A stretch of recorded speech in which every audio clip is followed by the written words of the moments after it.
हिमाचल प्रदेश की राजधानी शिमला का संजौली आज पूरे देश में ट्रेंड पर है। वजह है इलाके में एक अवैध मस्जिद के अवैध निर्माण के विरोध में सैकड़ों हिंदूवादी प्रदर्शनकारी सड़कों पर उतरे। इस अवैध निर्माण के आरोपों का मुद्दा हिमाचल की विधानसभा में उठने से तूल पकड़ चुका है। आरोप लग रहे हैं कि हिमाचल प्रदेश में रोज रोहिंग्या और जमात वाले घुस रहे हैं। इस बात का दावा विधानसभा में खुद हिमाचल प्रदेश के मंत्री अनिरुद्ध सिंह ने किया है। 2019 में सर 4 अतिरिक्त मंजिलों का अवैध निर्माण हो चुका था सर। 2010 में जब केस चल रहा था तो 2019 तक 4 मंजिलें कैसे बनी सर? प्रशासन कहां सो रहा था? म्युनिसिपल कॉर्पोरेशन कहां सो रहा था सर? क्यों नहीं उसको तोड़ा गया उस टाइम? फिर भी सुनवाई कर रहे हैं कि आपने अवैध जो है कंस्ट्रक्शन करी गई। तो क्या प्रशासन से मंजूरी ले गई मस्जिद खोलने की? यहाँ एक बार को मंदिर खुले तब जो है प्रशासन पहुंच जाता है। बार बार जो है आ रहा है कि ये तो अवैध है तो गिराओ। बिजली पानी दूसरों को काट देते हैं, हर किसी का बिजली पानी काट देते हैं एक छज्जा बढ़ाने के लिए भी। तो इतनी बड़ी बिल्डिंग बन गई है तो उनका काट। ये कैसी स्थिति उत्पन्न हो रही है प्रदेश में? जो रोज नए लोग आ रहे हैं, जमात वाले आ रहे हैं, कहीं आ रहे हैं जिनका अता पता ही कोई नहीं। क्या ये रोहिंग्या मुसलमान है? मैं खुद अध्यक्ष महोदय 1-2 जनों को जानता हूँ जो बांग्लादेश से आए, उसकी वेरिफिकेशन होनी चाहिए। मैं इस सदन में आपके माध्यम से मुख्यमंत्री महोदय को बोला। अनिरुद्ध सिंह के बयान पर ओवैसी आग बबूला है। ओवैसी तो अवैध को वैध बताने में तुल गए हैं। मस्जिद के बहाने ओवैसी के निशाने पर कांग्रेस की सरकार है। ओवैसी ने सोशल मीडिया साइट पर लिखा है, क्या हिमाचल की सरकार बीजेपी की है या कांग्रेस की? हिमाचल की मोहब्बत की दुकान में नफरत ही नफरत। ये वीडियो में हिमाचल का मंत्री भाजपा की जुबान में बोल रहा है। संघियों के सम्मान में कांग्रेसी मैदान में। भारत के नागरिक मुल्क के किसी भी हिस्से में रह सकते हैं, उन्हें रोहिंग्या और बाहरी बुलाना देश विरोधी है। इस बीच मंत्री के बयान से बैकफुट पर सुक्खू सरकार डैमेज कंट्रोल में जुट गई। मुख्यमंत्री सुक्खू कह रहे हैं कि सरकार के किसी मंत्री ने ऐसी बात नहीं की। किसी भी प्रकार की वारदात ना तो हम प्रदेश में होने देंगे और ना ही किसी समुदाय को हमारा तंग करने का मकसद है। किस मंत्री ने क्या स्टेटमेंट दी उनको भी इसमें नहीं जाना चाहिए, उनको भी संयम रखना चाहिए। प्रदेश में और इस देश में रहने वाले सभी नागरिक इस भारतवासी है और हम सब लोगों को सबकी भावनाओं का आदर करना है। हिमाचल प्रदेश में मोहब्बत है, सिटी के साथ मोहब्बत है और बेइंतहा मोहब्बत है। हम विकास कार्यों को आगे ले जाना चाहते हैं और समाज के हर वर्ग को आगे ले जाना हमारा दायित्व है। उनकी सुरक्षा करना हमारा दायित्व है।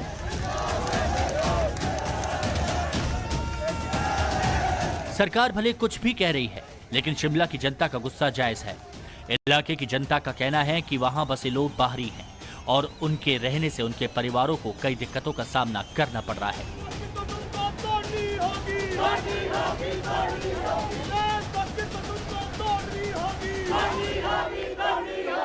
हमारे को बहुत ज़्यादा दिक्कत है क्योंकि लोग यहाँ पे खड़े होकर, हमारा घर ये सामने ही है, यहाँ पे लोग खड़े हो जाते हैं और कमेंट पास करते हैं और बोलते हैं कि हमारी नजरें हैं, हम जो मर्जी कर सकते हैं, तुम्हारे को क्या है। इसलिए हमारे को वहाँ पे अपने कर्टन बंद करके रहना पड़ता है। पुराने टाइम में भी लोग नमाज पढ़ते थे, 8-10 लोग, 15-20 फैमिलीज होती थी, आते थे जाते थे, कोई दिक्कत नहीं थी।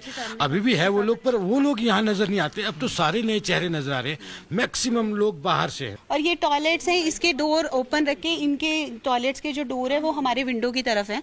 तो ये डोर जब वजू करते हैं, 5 टाइम आते हैं वजू करने के लिए, तो ये डोर खुले रखते हैं। टॉयलेट्स यूज करते हैं, ओपन टॉयलेट यूज करते हैं, डोर बंद नहीं करते। वो भी हम इनको बोल के डोर बंद करवाते हैं।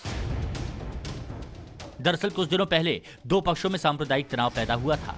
पुलिस ने इस मामले में एफआईआर दर्ज की और 6 लोग गिरफ्तार हुए, जिनमें 2 नाबालिग भी हैं।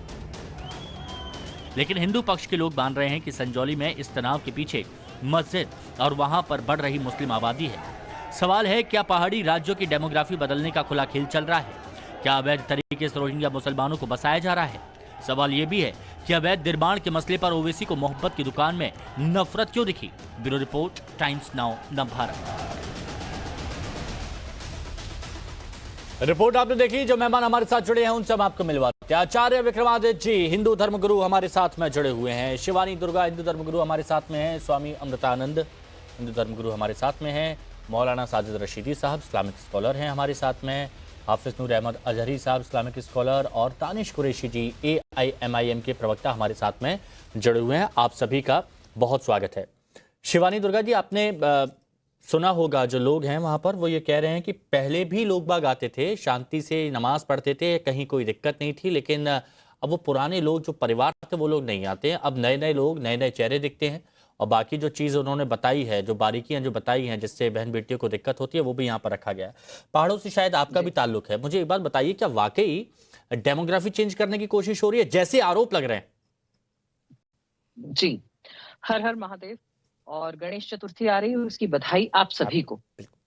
ये जो आपने अभी मुद्दा उठाया, ये बहुत समय से आवश्यक था। मैं 4 साल से हिमाचल में हूँ और बहुत सारी चीजें ऑब्जर्व की हैं। मुस्लिम्स को यहाँ बसाया जा रहा है। आप यहाँ की कुछ मार्केट्स हैं, अगर आप वहां पर सर्वे करवाएं तो आपको पता चलेगा मोस्टली सब मुस्लिम्स ने लीज पर ले रखी हैं और वो 25-25 साल से हैं जो छोड़ना नहीं चाहते। अब वो जगह छोड़ते नहीं है। मुझे मुंह पर, ये मेरा पर्सनल एक्सपीरियंस बताती हूँ, मुझे मुंह पर एक मुस्लिम समुदाय ने बोला था जब मैं उनकी शॉप में गई थी कि हम जहां बस जाते हैं वहां से हटते नहीं हैं, हम गाड़ देते हैं अपना उधर। तो ये शब्द मुझे दिमाग में बैठे और अब धीरे धीरे मैं देख रही हूँ यहाँ पर भी, क्योंकि मनाली में भी नमाज पढ़ी जाती है और वहां पर भी एप्लीकेशन दी गई है कि हमें जगह दी जाए। जो जगह उनके पास है वो भी लीगल नहीं है उनके पास, वो चाहते हैं कि वहां मस्जिद बनाए। तो इस तरह से ये फैलाव हो रहा है और ये बिल्कुल सही है कि वो जो रोहिंग्यास के बारे में बताया गया है कि रोहिंग्यास को बसाया जा रहा है, इनका एक स्ट्रेटेजी इन्होंने अपना रखी। जब ये कम होते हैं तो ये भाई भाई करके बहुत स्वीट बात करते हैं, जब ये बढ़ने लगते हैं तो इनका देखने का, इनकी दृष्टि बदल जाती है आपकी तरफ, बहनों बेटियों की तरफ ये गलत तरीके से देखते हैं। गांव गांव में ये रेकी करवाते हैं। इवन जो आपका ट्रैश लेने के लिए आते हैं वो लोग वीडियोस बनाते हैं। यहाँ पर मैं बहुत सारे वीडियोस डाल चुकी हूँ इस पर, क्योंकि मैं ऑब्जर्व कर रही हूँ ये चीज यहाँ रहते हुए। ये छोटे छोटे गांव हैं यहाँ पर और सब हिंदू हैं, हिंदुओं के गांव है ये। यहाँ पर ये मुस्लिमों को भेजकर रेकी करवाते हैं, वीडियोस बनवाते हैं और वो वीडियोस कहाँ भेजे जाते हैं ये पता नहीं है। इनके बारे में पता किया जाता है, कंबल के रूप में बेचने के रूप में आते हैं, पता करते हैं कि कौन कितने घर में, एक घर में कितने लोग हैं, एक गांव में कितने लोग हैं। तो ये सब यहाँ क्यों किया जा रहा है? ये बहुत आगे बहुत गंभीर मुद्दा आप यहाँ पर उठा रही हैं अजहरी साहब। ये बताया जा रहा है कि रोहिंग्याओं को बसाने की कोशिश की जा रही है। मंत्री सदन में, विधानसभा में इस बात का जिक्र करते हैं कि 190 लोग रजिस्टर्ड थे, 1900 कहां से आ गए, इसकी बकायदा पूरी जांच होनी चाहिए। अब आप क्या कहेंगे इस पर? पहली बात तो इस मामले को कोर्ट सुन रहा है, ये कोर्ट में विचाराधीन है, जैसा कि मुझे जानकारी मिली। दूसरी बात यह है, जो अभी आप जो अवामी लोगों को सुनवा रहे थे, उन्होंने किसी बहन ने कहा डोर खुली रखते हैं और हमें इस तरह की दिक्कतें होती हैं, इस तरह की बातें हैं, तो उन बातों को उस तरीके से उनका समाधान हो सकता है। रही बात मस्जिद का निर्माण, भारतीय जनता पार्टी की सरकार में हुआ है और भारतीय जनता पार्टी की सरकार थी तब भी वहां नमाज होती थी, नमाज पढ़ी जाती थी। एक साहब अभी बोल रहे थे कि वो पहले वहां नमाजी कम आते थे, अब ज्यादा आने लगे। नए लोग जो पुराने रहने वाले थे वो नहीं दिखते हैं, अब नए लोग बाहर के दिखते हैं। देखिए हमारे मुल्क में बांग्लादेशी कैसे दाखिल होते हैं, पहले ये बात साफ की जाए आज आपके ही चैनल पर। हमें ये बताया जाए हमारे मुल्क की खुफिया एजेंसियां क्या कमजोर हैं? क्या हमारे मुल्क में क्या हमारा जो खुफिया तंत्र है वो देखभाल सही से कर नहीं पा रहा है? अगर नहीं कर पा रहा है तो इसमें बदलाव लाया जाए। नहीं अजहरी साहब, तो इसमें एक बात ये भी है ना अजहरी साहब, इसमें एक बात ये भी है कि हमने 1 बजे की डिबेट भी, पाकिस्तानी, अफगानिस्तानी, अच्छा सुनिए मेरी बात सुनिए, इसमें एक पॉइंट ये भी है और हम 1 बजे की दोपहर की नंबर 1 डिबेट में इस पर पहले भी चर्चा कर चुके हैं कि पश्चिम बंगाल में ऐसे मदरसे पाए गए जहां पर फर्जी आधार कार्ड बनाए जाते थे और उनको भारत की नागरिकता दी जाती थी, लेकिन जब वो मुद्दा उठाया जाता था तो आप कहते हैं कि टारगेट कर रहे हैं। बिल्कुल आप जहां कांग्रेस की सरकारें हैं, भाजपा की सरकारें नहीं है, वहां पर इस तरह की बातें करके हिंदू समाज को यूनाइट करने के लिए मुसलमानों को मुसलमानों के खिलाफ भड़काया जाता है, मुसलमानों के खिलाफ मुसलमानों को डराने की कोशिश की जाती है। इसके सिवा इनका असलियत से कोई लेना देना नहीं है। और रही बात शिमला की, जो अभी बहन ये बोल रही थी कि वो रेकी करते हैं, वो ये सब इल्जाम है, ये सब झूठी बातें हैं। मुसलमानों को सिर्फ टारगेट करने के सिवा कुछ और हो ही नहीं सकता। है ही नहीं आपके पास बताने के लिए मंत्री को। आप बताइए ना, भाजपा की सरकार थी, जब वहां पर भाजपा की सरकार थी तब वहां नमाज होती थी या नहीं, मस्जिद का निर्माण हुआ या नहीं, निर्माण कैसे सुनिए हुआ, सुनिए ये तो ना, आप बताएं। अच्छा मेरे को ये बात बताइए, ये कांग्रेस की बताया सरकार गया आई तो 30 से अवैध होगी मस्जिद। कांग्रेस की नहीं, निर्माण हुआ तो भाजपा की सरकार थी, निर्माण हुआ तो अरे लेकिन भाजपा की सरकार थी। अभी भी ठीक है बीजेपी की सरकार थी, लेकिन अभी भी कांग्रेस सरकार के मंत्री कह रहे हैं ना कि अवैध तरीके से बनाई गई है। कांग्रेस सरकार के मंत्री जी का भारतीय जनता पार्टी से बेहतरीन कोई कनेक्शन हो गया होगा। अच्छा, तो इसलिए इस तरह की बोली बोल रहे हैं। इसके सिवा कुछ भी नहीं है। कांग्रेस वाले के भाजपा में गए नहीं है। देखिए ना, आसाम के मुख्यमंत्री कांग्रेस, सुनिए ना, सरकार की तरफ से कहा गया है कि अवैध है, सरकार की तरफ से कहा गया है। नहीं, सरकार के 30 से 35 बार, सुनिए ना। अच्छा एक बात सुनिए, थोड़े से फैक्ट देख लीजिए, बाकी के और मेहमानों के पास भी जल्दी से चला जाऊंगा मैं। ये सरकार की तरफ से जो कहा गया है कि 2010 से अवैध निर्माण शुरू किया गया, 30 से 35 बार अवैध निर्माण रोकने का नोटिस हुआ, कमिश्नर कोर्ट में 44 बार पेशी हो चुकी है, अभी तक जमीन पर मालिकाना हक हिमाचल सरकार के पास है। हिमांशु भाई, एक बात कह लूं मैं, एक बात, ये सरकार की तरफ से बयान है। वो अवैध है तो सरकार क्या कर रही है? सरकार गिरा है ना, क्या कर रही है सरकार? अरे तो फिर वहां पर वो कह रहे हैं ना कि मोहब्बत की दुकान ये नफरत की दुकान में तब्दील हो गई। दानिश कुरैशी जी, ये तो अवैध बता रही है, सरकार भी अवैध कह रही है। अब आप कह रहे हैं कि कांग्रेस भी आरएसएस की विचारधारा से प्रेरित हो गई है, वहां नफरत की दुकान खोल दी गई है। देखिए, मैं आपको एक बात बताऊं कि ये पहली बार नहीं है जो भारतीय जनता पार्टी का और भाजपा का कनेक्शन सामने आया है। ये चीजें आप देखिए, मैं आपको बताऊं कि जब भाजपा का जन्म भी नहीं हुआ था 1980 के दशक से पहले, उससे पहले आपको याद नहीं है कि 1949 में बाबरी मस्जिद में पेनिट्रेशन चाहिए, वो किसने अवैध बना दी थी बताइए। उसको आपने गैर कानूनी तरीके से ढाकर उस पर ढांचा खड़ा कर कानूनी जायज ठोक दिया। वो जायज था हिमांशु? कोई बताएगा मुझे? इस पे जवाब कांग्रेस नहीं देगी, इस पे जवाब भाजपा नहीं देगी। दिक्कत आगे यहाँ ये खड़ी है। सुनिए, आ रहा हूँ आचार्य जी, विक्रम जी, मैं खत्म करूँ उसके बाद मैं खत्म करूँ। अब सवाल यहाँ आगे ये खड़ा है कि मुझे ये बता दें, देखिए इंटरप्ट करेंगे आचार्य विक्रमादित्य जी, थोड़ा सा रुकिए, इनकी बात कंप्लीट हो जाए फिर आप ही जवाब दीजिएगा। हाँ, देखिए सवाल यहाँ आके ये खड़ा है कि दिक्कत उनको ये आगे खड़ी है कि भारतीय जनता पार्टी की जो राजनीति है वो तो समझ में आती है कि मुसलमानों के मुखालिफ है, लेकिन मोहब्बत की दुकान में ये अजाब जो पेनिट्रेट करने की बात कर रहे हैं, ये वही लोग हैं। आप देखिए, आपको याद हो तो मध्य प्रदेश के जो पूर्व सीएम थे कमलनाथ, वो क्या कह रहे थे? देश हिंदू राष्ट्र ही है। मतलब समय समय पर भारतीय जनता पार्टी जैसी ही बातें कांग्रेस करती रही। या तो मैं कहता हूं कि दोनों सेम ही है, और ये चीजें जितनी जल्दी मुसलमानों की समझ में आ जाएगी उतना ज्यादा बेहतर है। असद साहब ने यही अच्छा, मुझे ये बात बताइए, ये मस्जिद पक्ष की तरफ से ये बात माना जा रहा है कि नमाज पढ़ने के लिए एक्स्ट्रा फ्लोर बना दिया गया जबकि कोई परमिशन नहीं ली गई, ये माना गया, तो वो वैध कहलाएगा या अवैध? सुनिए मेरी बात, मैं आपको बताऊं, गांधीनगर में 180 मंदिर तोड़े थे। पहले इसका बता दीजिए, क्या ये वैध कहलाएगा या अवैध कहलाएगा? वो ये कह रहे हैं कि पढ़ने के लिए एक्स्ट्रा बना दिया गया, परमिशन नहीं है। देखिए सुनिए मेरी बात, जो भी कानूनन होगा वो तो उनको जानकारी दे दी गई होगी, लेकिन मैं तो ये कह रहा हूं कि कितने सारे मंदिर हैं देश में जो वैध हैं या अवैध हैं, उसका ब्यौरा निकलेगा या एक मस्जिद ही नजर आ जाएगी? और ये जो वक्फ के नाम पर जगह जगह जो जमीनों पर जो बनाया गया है वो वैध है अवैध है? आपने तुरंत मंदिरों पर सवाल उठा दिया, आपने एक तरफा मंदिरों की बात कर दी। के नाम पे कुछ भी नहीं, आपने सीधे मंदिरों पर बात उठा दी। यहाँ पर ये कहा गया कि कोई धार्मिक संस्था या कुछ भी बनाते हो उसकी परमिशन लेनी पड़ती है, सरकार कह रही है कोई परमिशन यहाँ पर नहीं ली गई। अब विक्रमादित्य जी से जवाब ले लेता हूं उस पर, क्योंकि आपने अपनी बात रखी। बोलिए आचार्य जी। देखिए हिमांशु जी, सबसे पहले तो समझे कि एनजीटी का एक लॉ है जो शिमला के लिए है, हिमाचल के लिए है, कि कोई भी परिसर 2 मंजिल से ऊपर नहीं हो सकता।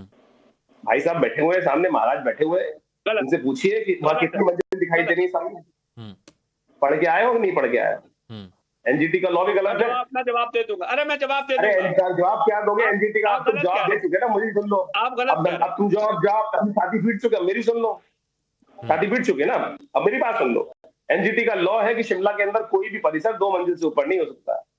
वहां पर अनिरुद्ध सिंह जी असेंबली के फ्लोर पर तथ्य दिखाते हुए असेंबली के स्पीकर के समक्ष बता रहे हैं कि 2010 से पहले ये कंस्ट्रक्शन इलीगल शुरू हुआ 2010 के अंदर। और जो मौलाना साहब वहां पर कह रहे हैं कि जमीन वक्फ बोर्ड की है, उसको भी उन्होंने कह दिया कि नहीं साहब, ये जमीन वक्फ बोर्ड की नहीं है, सरकारी जमीन है।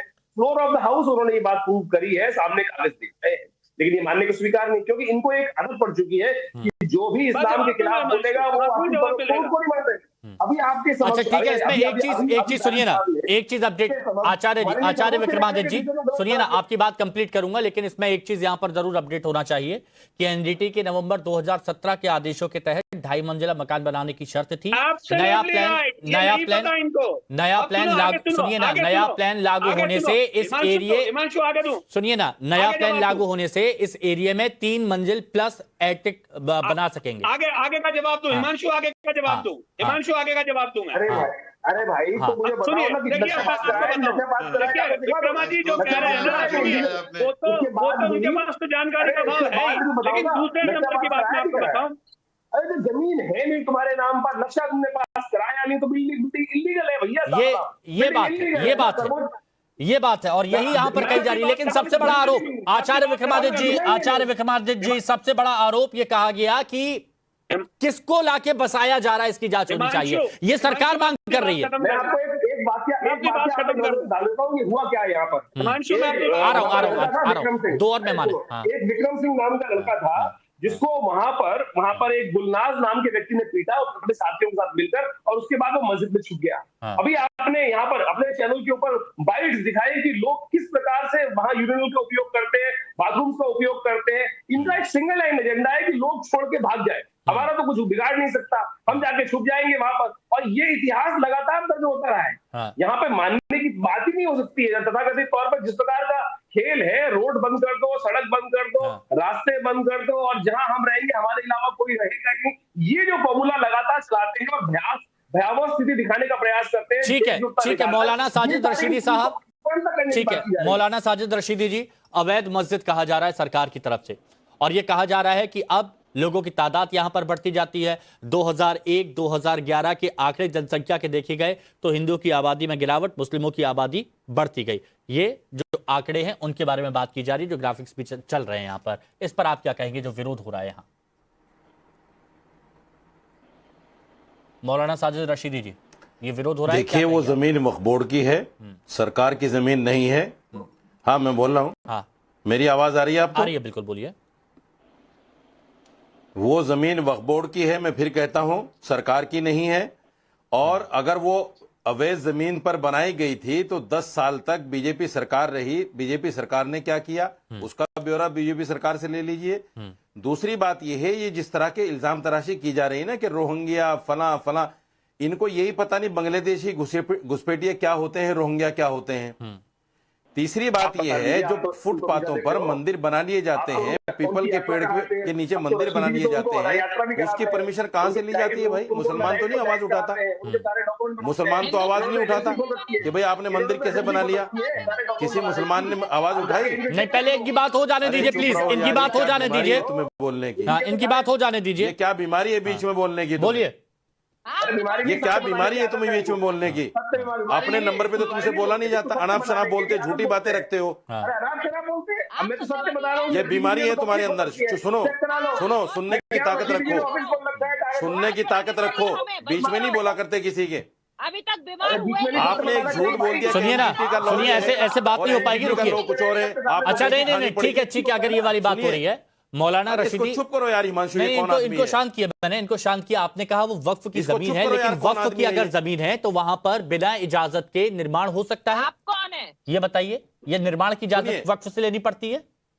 सुनिए मैं बताता हूं। देखिए अरे सुनिए मेरी बात, वक्फ की जमीन पर इजाजत जो है वो वक्फ से ली जाएगी ना, सरकार से थोड़ी ली जाएगी। अच्छा, कि तीसरी कितनी भी मंजिल आप वहां पर बना लीजिए, आसपास के लोगों की परेशानी बढ़ जाए। तो सुनिए सुनिए, तो वो भी नहीं दिखा पाएगा। अरे ये फिर भी मैं कह रहा हूँ हिमांशु एमसी चाणक्य बोलने के वक्त को इंटीमेट। अरे एक बात बताओ, आपको आवाज शायद लेट जा रही ये है। बीच में क्यों बोलते हैं यार? ये बोल एक मिनट शिवानी जी, एक मिनट रुकिए, शिवानी जी हिमांशु, ये रुकिए, क्या शिवानी जी तरीका रुकिए, है आप डिबेट का? शिवानी जी एक मिनट रुकिए, बस एक मिनट रुकिए, आ रहा हूं मैं आप। यार मैं इतनी देर से चुप हूं, ये क्या बोलिए बोलिए बोलिए।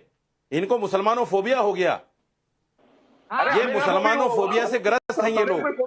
ये मुसलमान की नफरत इन लोगों के दिल में इतनी भर गई है कि मुसलमान का नाम आते ही इनको हैजा हो जाता है, बीमारी हो जाती है। अच्छा, अरे चुप रहिए। अरे रशीदी साहब एक बात बताइए, ये हजारों लोग जो यहाँ पर आए हैं, एक मिनट सुनिए, अरे एक मिनट शांत करिए, शायद आवाज थोड़ी लेट जा रही है आपको। रशीदी साहब आपने कहा कि मुसलमानों फोबिया हो गया है, तो ये हजारों लोग जो यहाँ पर आए हैं, हजारों लोग, ये जो महिलाएं हैं, ये परिवार वाले हैं, इनको भी कोई फोबिया हो गया है क्या? इनको भड़काया है भाई। हाँ सुनिए, ये एक नफरत जो फैलाई जा रही थी बीजेपी की तरफ से, उस नफरत का नतीजा है ये। अच्छा, उसी नफरत का नतीजा है ये, मुसलमानों के खिलाफ जो नफरत फैलाई जा रही है। और सुनिए, आप नफरत फैला के मुसलमानों को कम नहीं कर सकते। 30 करोड़ है मुसलमान देश में, आप मारो मोबलिंचिंग में मुसलमानों को, देखो कितना मार सकते हो। लगाओ अपनी पूरी ताकत, करो मोबलिंचिंग मुसलमानों की, लगाओ अपनी ताकत पूरी, देखो कितने लोगों को मार सकते हो। 30 करोड़ है मुसलमान देश में। ये तुम्हारी मौलाना साहब, रखी रह जाएगी। मौलाना साहब कैसी बातें कर रहे हैं आप? कह रहे हैं आप, नहीं एक मिनट मौलाना साहब, आप कैसी बात कर रहे हैं? आप बोल रहे हैं कि मुसलमानों को डराया जा रहा है, मुसलमानों को मारा जा रहा है, मुसलमानों की मॉब लिंचिंग की जा रही है।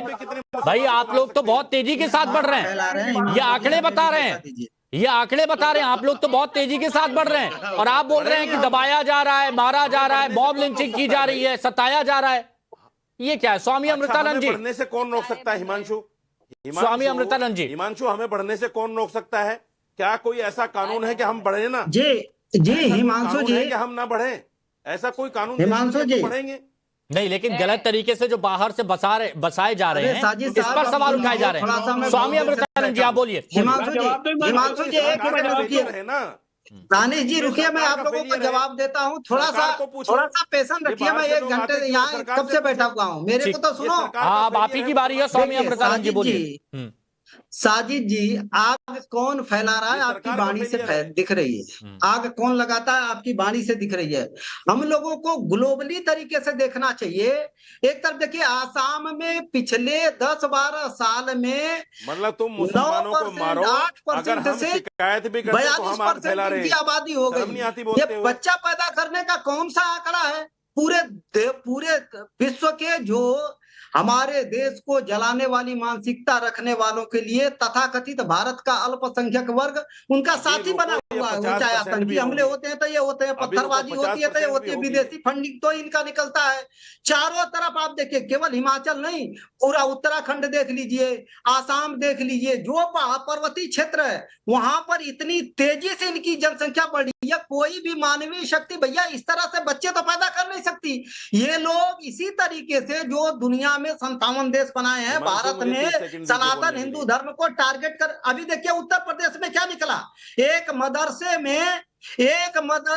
में भारत को जलाने वाली किताब पढ़ाई जा रही है, नकली नोट छापे जा रहे हैं, उस पर ये लोग कुछ नहीं बोलेंगे। इनका पूरा का पूरा स्ट्रक्चर है देश की संस्कृति को खत्म करके, कुचल करके इस्लामिक राष्ट्र को स्थापना करने के हिसाब पर काम करते हैं। और मौलाना साजिद जी आग लगाने की बात करते हैं, इनका तो स्ट्रक्चर, इनकी तो वाणी में आग झलकती है। दूसरे की बात कर रहे हैं, पूरे तरह से, जिस तरह से हिमाचल में, जिस तरह से उत्तराखंड में, जिस तरह से आसाम में, जिस तरह से पर्वतीय क्षेत्र में, जिस तरह से मुंबई आदि में। आपने सवाल उठा लिया, जवाब ले लीजिए, जवाब ले लीजिए। ठीक है स्वामी जी जवाब ले लीजिए, तुरंत जवाब ले लीजिए। हाँ बोलिए रशीदी जी। मैं जवाब देता हूं, देखिए, जहां तक जनसंख्या की बात है, हमारे यहाँ जनसंख्या नियंत्रण नहीं है, हम तो बढ़ेंगे तादाद में। आप देखते रहिए, ये 42 के 50 भी होंगे। दूसरी बात, इलीगल तरीके से अगर इमिग्रेट हो रहा है तो ये सरकार का फेलियर है। इसमें मेरा फेलियर थोड़ा ही है, मुसलमानों का फेलियर थोड़ा ही है। अपनी सरकार को गालियां दीजिए, कहिए अपनी सरकार से क्यों आ रहे हैं बांग्लादेश से लोग, क्यों आ रहे हैं बर्मा से लोग, क्यों आ रहे हैं दूसरे मुल्कों से लोग। उनसे तो बोलने की आपको ताकत है नहीं, मोदी से सवाल करने की ताकत नहीं आपके अंदर। मुसलमानों को गालियां दो, मोदी से कहने की ताकत नहीं आपके अंदर, ठीक है, मुसलमानों को गालियां दोगे। ओके क्यों इस तरह से शिवानी दुर्गा जी, शिवानी दुर्गा जी, हम तो बढ़ेंगे, शिवानी दुर्गा जी, हम तो बढ़ेंगे, बहुत तेजी से बढ़ेंगे, आप लोग देखते रहिएगा। एजेंडा है ये बीमार जहन के लोग क्यों बिठा लेते हो भाई? 42 है, 50 होंगे, हमें कोई बीमार नहीं तो रोक आप सकता। हैं। ये बीमार लोग क्यों बिठा लेते हो टीवी पे देश में भाई? आग आप लगाना चाह रहे हैं, बीमार दूसरे को बता रहे हैं, मतलब आप ही सबसे स्वामी जी एक मिनट, स्वामी जी एक मिनट, बिठा लेते हो आप।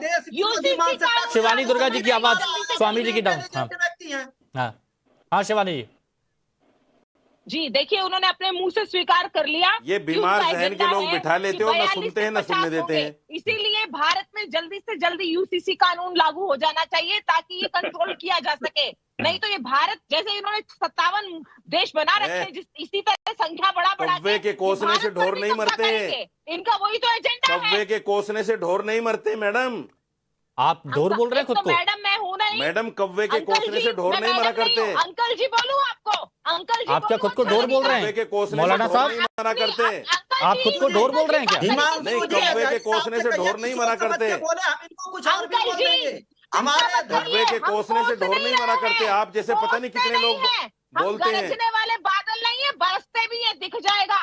हाँ, आप जैसे पता नहीं कितने लोग बोल रहे थे, आके चले गए, दुनिया से खत्म हो गए। पता नहीं कितने लोग मुसलमानों के खिलाफ एजेंडा लाते हैं। अजहरी साहब, मुसलमान सब्र हाफिज नूर अहमद अजहरी साहब, कार्रवाई। एक मिनट डाउन करिए इनको। हाफिज नूर अहमद अजहरी साहब, अगर कोई अवैध है, सुनिए ना, अगर ये अवैध है और इस पर सरकार की तरफ से एक्शन लिया जाएगा तो क्या आप उसके साथ खड़े हैं या वहां पर भी कहेंगे कि सिर्फ मुसलमानों को टारगेट किया जा रहा है? दानिश जी तुरंत सरकार पहले अवैध उसे साबित तो करे। हाँ, सरकार दस्तावेज दिखा रही है, साबित तो करे। कोई दस्तावेज नहीं है सरकार के पास। अरे आपके पास है दस्तावेज, सरकार कोर्ट में लगे हुए हैं, पेशी हो रही है, तारीख हो रही है कोर्ट में। बस बात यही मैं शुरू से कह रहा हूँ, जब मामला कोर्ट में है तो परेशानी किस बात की भाई? अरे तो आप लोगों की तरफ से आपत्ति जताई जाती है, तारीखें बढ़वाई जाती है, वो तो वहां पर कहा जा रहा है, ग्राउंड रिपोर्ट में आपको दिखा देते हैं। हम देश की आखिरी अदालत तक हम चले जाएंगे, जो फैसला हो जाएगा मान लेंगे, और फिर बाद में बोलेंगे कि हमें तो ये किया जा रहा है, वहां पर आप कौन सा अदालत का फैसला मानते हैं? नहीं, हमने दानिश कुरैशी जी, ठीक है, दानिश कुरैशी जी, अभी आपने देखा था, दानिश कुरैशी जी, अभी आपने देखा होगा, दानिश कुरैशी जी, क्या मामला सामने आया? बताइए। कुरैशी जी का तो अभी भी बाबर के प्रति प्रेम। एक मिनट तुरंत, दानिश कुरैशी जी, जी हम हिंदू कोर्ट में देखिए हिमांशु, मैं आपको एक बात बताऊं। बैरिस्टर असदुद्दीन ओवैसी साहब ने कहा था और हम फिर उस बात को दोहरा रहे हैं कि एक बाबरी मस्जिद खोई है, अब और कोई मस्जिद नहीं गिराने दी जाएगी। अगर फैसला आया, सरकार ने एक्शन लिया तो क्या करेंगे फिर आप? ठीक है, एक्शन लिया, एक्शन हमने देखा ना बाबरी मस्जिद में, सुप्रीम तो कोर्ट क्या में करेंगे? बताइए ना, क्या करेंगे? क्या करेंगे? फिर भी क्या करेंगे? नहीं, क्या करेंगे बताइए? सुनिए, जमहूरी तौर पे जो कुछ हो सकता है, जमहूरी तौर पे वो सब कुछ करेंगे। हाँ, अगर सरकार और कोर्ट की तरफ से आदेश आएगा तो मानेंगे ना?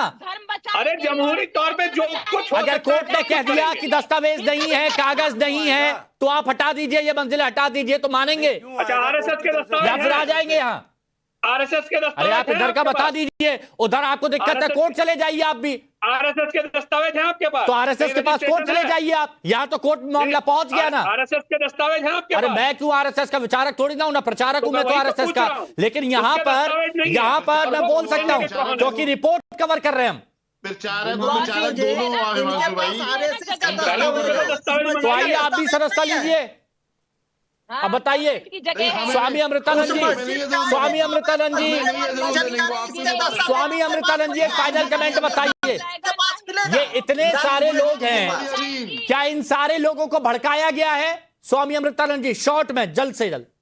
मैं कह रहा हूं कि अभी ये अपने मुंह से स्वीकार कर रहे हैं, इनके पास सारे दस्तावेज आरएसएस के हैं, लेकिन इनके मस्जिदों के, वक्फ बोर्ड के प्रॉपर्टी का कोई दस्तावेज नहीं है। इनके पास तो अपने दिखाने के लिए कागज नहीं है। ये रोहिंग्याओं को अपने में शामिल करते हैं श्रीमान जी, ये इससे बड़ी साजिश, देश के प्रति साजिश चल रही है और ये लोग उसमें पानी दे रहे हैं। ये मैं काट में कह रहा हूँ। तो ठीक है, देवभूमि में चल रहे इस धर्म युद्ध का अंत कब होता है